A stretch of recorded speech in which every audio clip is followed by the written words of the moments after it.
El tema que voy a tratar ahora se relaciona con mis experiencias existenciales, personales y profesionales a lo largo de los años. Viví en países latinos en gran parte de mi vida, en particular, obviamente, el Uruguay, pero también en México y Colombia. Estuve importantes periodos de mi vida en Italia y en España.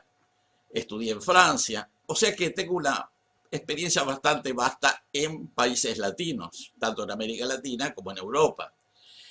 Por otro lado, he tenido también experiencia en países anglosajones. Viví muchos años en Canadá, en Estados Unidos, conozco Finlandia y también estuve varios años en la frontera entre Francia y Alemania, o sea que tuve oportunidad de conocer las sociedades germánicas. Creo que son estas experiencias las que me permiten enfocar este tema, las diferencias que yo he podido apreciar entre las sociedades anglosajonas, Estados Unidos, Canadá y Alemania, y las sociedades latinas. Hagamos algunas precisiones de vocabulario.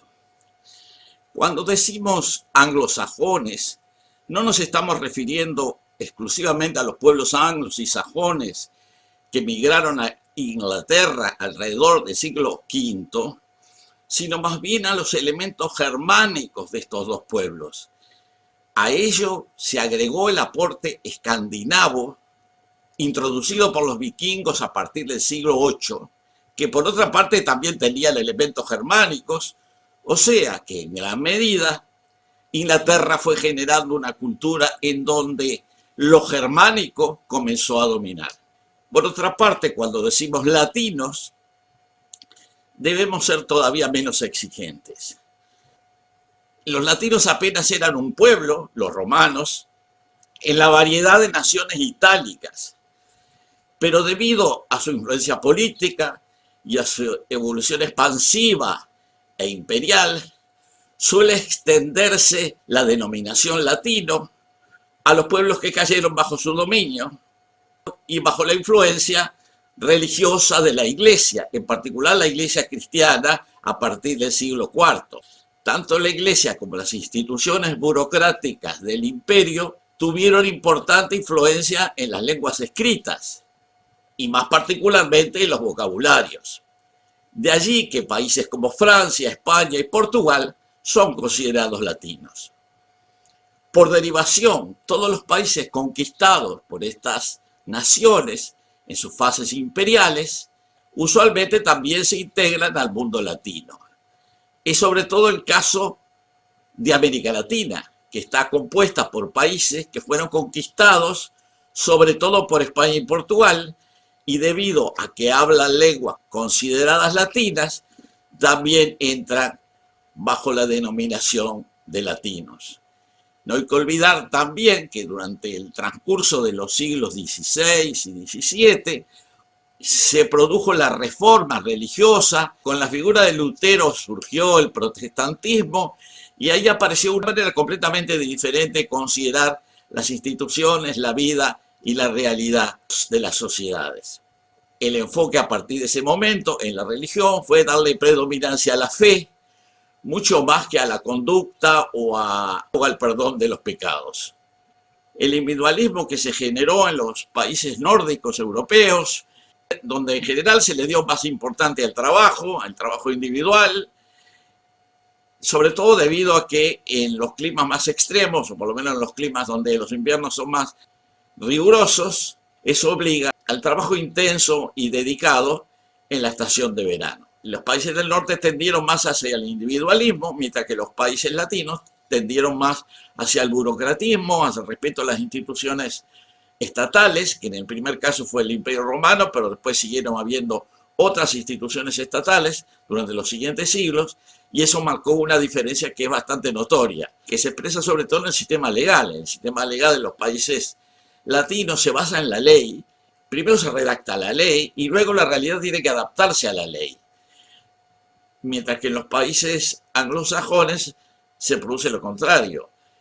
La ley se va modificando a medida que se necesita a través de la jurisprudencia. Bueno, de eso vamos a hablar en más profundidad en los próximos minutos. Como resultado de esas bases sociales y étnicas que mencionamos, y que incluyen aspectos históricos, algunos muy remotos y evoluciones más recientes, se generaron adaptaciones culturales. Estas adaptaciones se expresan en las diferencias que se aprecian en la actualidad entre los diferentes países y sociedades. Para poder comparar ciertos elementos culturales de estas sociedades, pienso que es relevante utilizar los índices psicosociales y político-culturales de Gerard Hofstede. Gerard Hofstede es un psicólogo y antropólogo holandés considerado como uno de los líderes representativos de los estudios e investigaciones interculturales. Desarrolló el llamado modelo de las 6 dimensiones para identificar los comportamientos culturales de los diferentes grupos sociales. Estas dimensiones son distancia jerárquica, individualismo, masculinidad, control de la incertidumbre, orientación a largo plazo e indulgencia versus contención. En este video nos limitaremos a referirnos a la dimensión que Hofstede denomina individualismo y que permite cualificar el grado de individualismo de cada país comparado con el sentimiento colectivista que impera en cada sociedad. A este efecto, Hofstede creó un índice de 0 a 100 para de alguna manera cuantificar los sentimientos, pensamientos y acciones individualistas. 0 es el mínimo y 100 es el máximo.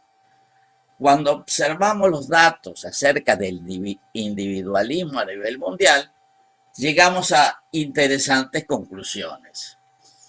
Como decía anteriormente, los países anglosajones, entendiendo por tales el Reino Unido, los Estados Unidos, Australia, Canadá angloparlante y Nueva Zelanda, comparten ciertos rasgos culturales.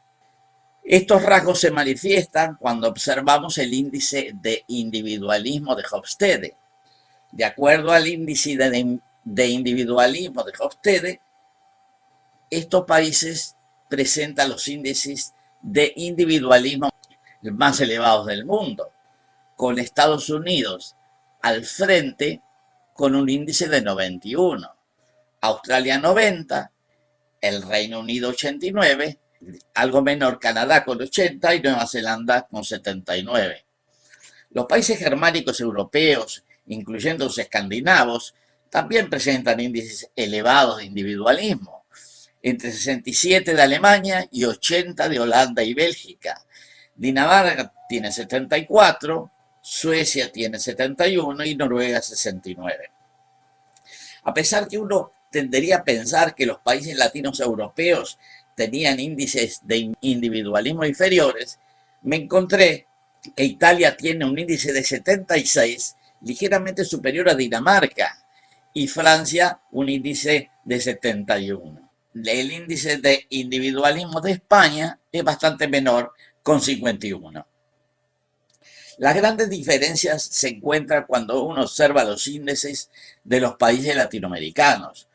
Hay dos grupos principales: los que tienen índices relativamente más elevados, pero notoriamente inferior a los europeos, que son Argentina con 46, Brasil 38, Uruguay 36 y México 30. Los que tienen índices aún más bajos incluyen a Perú con 16, Colombia 13, Bolivia 10, Ecuador 7 y Guatemala 6.